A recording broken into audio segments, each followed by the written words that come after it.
ايه ده كله يا ابني؟ انت عازم تنين ولا ايه؟ الله واحد ملوش تاني. طب يا ابني الازاز وقعت في الزيت. انت بتعمل ايه؟ طب بالراحة طيب. يا ابني الزيت غالي. طب انت هتقللنا بلاستيك المرة دي ولا ايه؟ خلينا معاك للاخر لما نشوف اخرتها معاك ايه.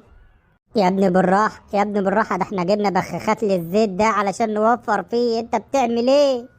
ده لو سعدية شافتك انت وبتعمل في الزيت كده لا تشوحك جوه منه. ما كنت جبت ازازة كبيرة اوفر واحسن وعليها عروض كتير. طب البلاستيك اللي هيسيح في الزيت ده، ولا هو ده بالنسبة لك البهارات؟ رسينا على الدور علشان نبقى عارفين طيب. يا أمينة شلباية لو شافتك بالمنظر ده هتشوحك في شوية الزيت دول وبرضك هتاكلك بالاتيكيت. فتح يا ابني فتح لما نشوف آخرتها معاك. كنت عايز أقول لك حاجة بس خايف أبوظلك اتيكيت فتح الأزايز بالسكين. أزايز الزيت أنت حاططها على الرملة لو مش واخد بالك يعني. فيعني متهيألي كده إن الرملة دي كلها نزلت في الزيت. ولا هي كده كده مش فارقة، ده أنت عامل في نص البرميل اللي بنتدفى فيه. راجل بيموت في التوفير ما قدرش يشيب شوية زيت في الإزازة.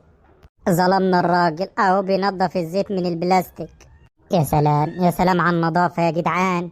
هنقلي السمكة دي امتى؟ حاضر هيعملوا لايك وكومنت، اخلص بس اقلي السمكة دي. لا والله يعني بعد ده كله هتعمل لنا جزء تاني؟ مش مشكلة، وراك وراك لحد ما نقلي السمكة.